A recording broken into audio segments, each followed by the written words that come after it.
Meus amores, tudo bem com vocês? A Tia está aqui mais uma vez para mais uma aula e a nossa aula de hoje é de língua portuguesa, tá certo? E antes de nós começarmos, eu quero dizer a todos vocês que a Tia está com bastante saudade e eu tenho certeza que vocês estão se cuidando, se protegendo e que estão em casa, tá certo? E não se esqueçam de brincar, de se divertirem e também de estudar, tá certo? E outra coisa também quero dizer a todos vocês. Quero parabenizar a todos que estão realizando atividades, eu tenho certeza que todos estão. E aqueles que não estão, cuidem realizar, tá certo? Que é bom para que vocês possam acompanhar as aulas, possam acompanhar as atividades, para que vocês não fiquem em dúvida depois. Então, a nossa aula de hoje, de língua portuguesa, iremos falar sobre sinais de pontuação. Antes de nós começarmos a nossa aula, quero dizer que tem um texto para que vocês possam ler e responder de acordo com o texto, certo? Então, aqui na nossa aula no vídeo, a gente não fala sobre o texto, porque vocês precisam ler e interpretar da sua forma. Então, é necessário que vocês leiam com bastante atenção. E está justamente esse texto, está na página 46 e tem a atividade na página 47 e 48, de acordo com o texto, tá certo? Então, a nossa aula é sobre sinais de pontuação. Temos o texto, vocês irão ler e responder de acordo com o que vocês irão ler. E tem um assunto que está justamente nessa aula de hoje, que é sobre os sinais de pontuação. A gente vai compreender quais são os sinais de pontuação e para que serve cada um deles. Cada um tem a sua função. Inicialmente, os sinais de pontuação servem justamente para que quando nós for ler justamente um texto, uma frase, a gente vai perceber através do sinal de pontuação qual é a forma que a gente deve falar aquela frase ou aquela palavra, ou justamente ler o texto. Então é necessário a gente compreender para que servem os sinais de pontuação, para que são utilizados, cada um deles tem a sua função específica. E principalmente na hora de ler um texto, que é necessário a gente ver justamente o ponto final, as vírgulas, os dois pontos, isso sempre aparece nos textos. Então é bom a gente identificar cada um deles e a sua função, tá certo? Então a gente vai dar início justamente com o primeiro sinal de pontuação. Nós temos aqui o ponto final. O ponto final, ele indica aquelas frases que têm justamente o final de uma ideia. Então eu digo alguma coisa e encerro por ali. Então é justamente o ponto final que eu vou utilizar. O ponto final, ele apresenta de duas formas. Pode ser em frases afirmativas como eu tenho um cachorro, ponto final, eu afirmei. E pode ser também para frases negativas, aquelas frases que aparecem o não, o nada, é justamente para utilizar o ponto final. Eu não tenho um cachorro, ponto final. Então, o ponto final, ele é utilizado para encerrar uma ideia, seja ela de forma afirmativa, que eu estou afirmando, ou de forma negativa, que se utiliza do não ou do nada, o ponto final. A exclamação, que é justamente aquele tracinho que vocês dizem, tem o pontinho embaixo, é justamente a exclamação. A exclamação é utilizada justamente em frases que exprimem surpresa, espanto, medo, pedido e assim por diante. Então, quando a exclamação vem, é justamente aquelas frases que indicam justamente ideias de surpresa, espanto, ai que medo, eu utilizo justamente a exclamação. Digamos que eu quero pedir o quê? Fazer um pedido, eu digo silêncio, silêncio, eu vou utilizar justamente da exclamação, que é utilizada justamente para frases que indicam surpresa, espanto, medo, pedido, ordem e assim por diante. Nós temos aqui justamente a interrogação. A interrogação é utilizada de apenas uma maneira, que é justamente para fazer perguntas. Você tem um cachorro? Então eu vou utilizar justamente a interrogação. Então, quando nós formos fazer uma pergunta, eu espero por uma resposta, não é isso? Então, a minha pergunta se utiliza justamente da interrogação. Independente dependendo da minha resposta, eu terei justamente ou um ponto final ou até mesmo uma exclamação. Vai depender de como será a minha resposta. Então, a minha pergunta eu utilizo justamente a interrogação.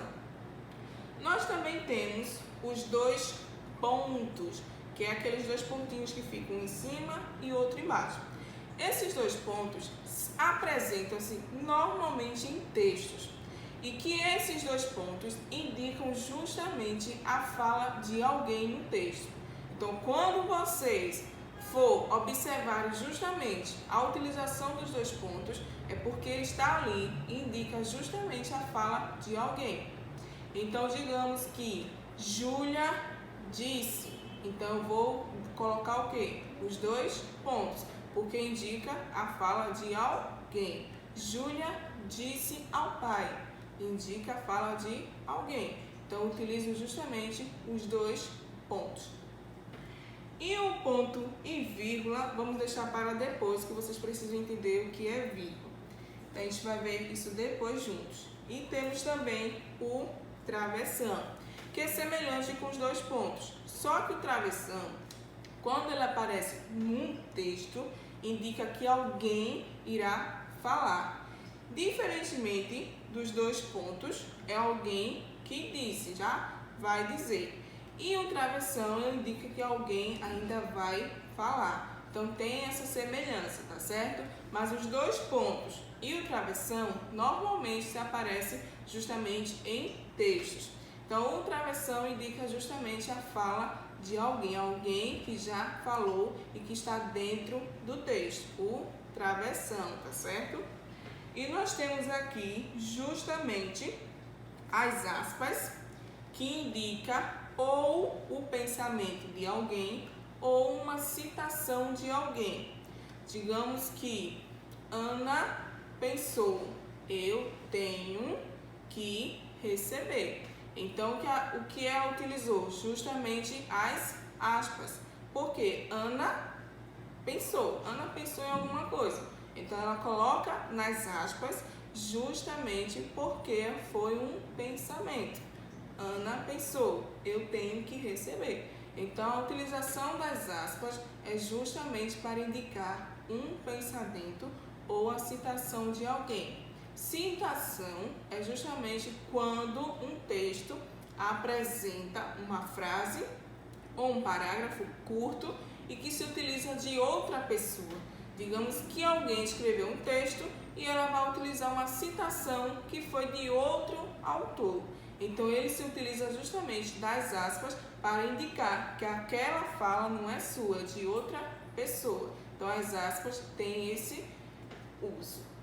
E temos também as reticências.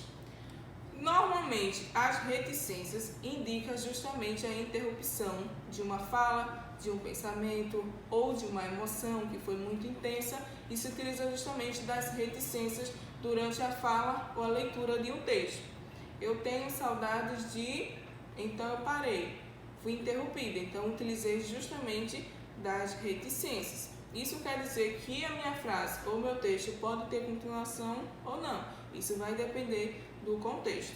Então, a reticências é utilizada justamente para indicar interrupção de fala ou de emoção ou de um pensamento. Nós também temos os parênteses. Os parênteses é utilizado para indicar uma explicação ou chamar a atenção durante a leitura.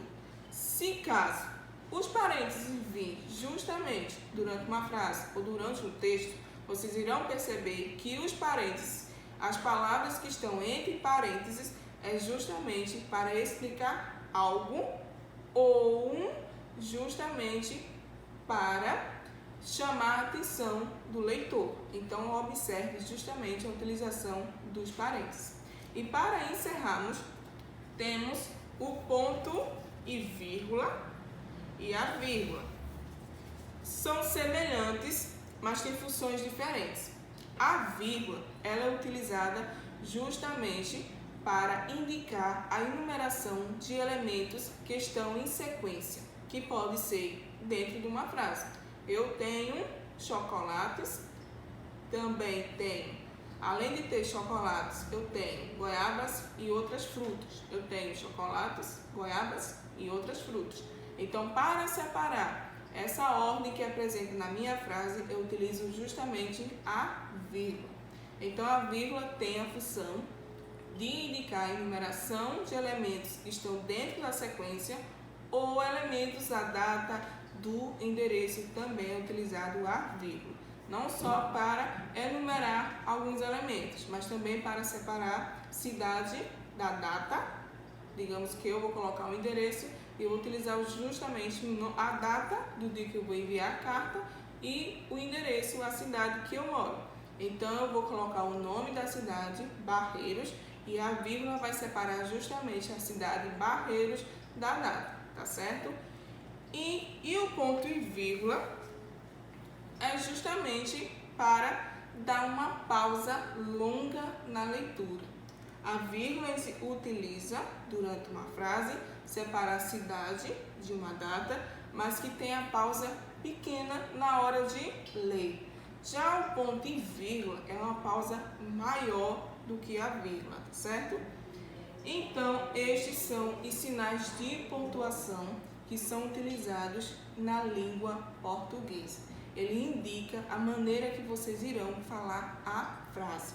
Então, vocês irão perceber justamente que nós temos o ponto final, a exclamação, a interrogação, a vírgula, os dois pontos, o travessão, as aspas, o ponto e vírgula, as reticências e, por último, os parênteses.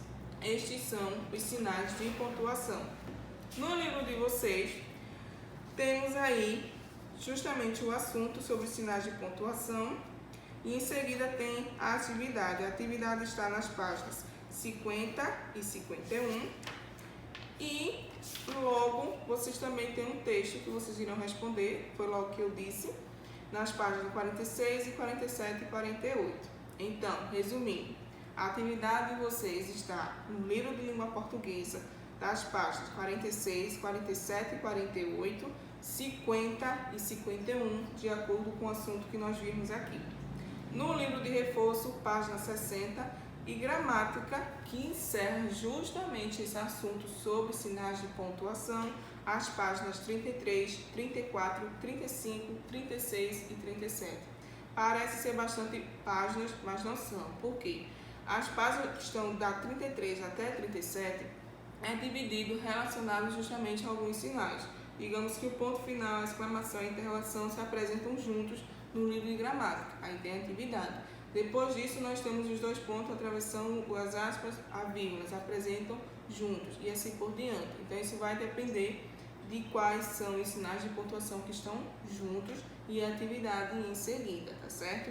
Então, essas são as atividades que vocês irão realizar de acordo com o livro de língua portuguesa, de acordo com o assunto sobre sinais de pontuação, tá certo? Então, fiquem com Deus e até a próxima. Espero que vocês tenham gostado da aula, tá certo? Então, tchau!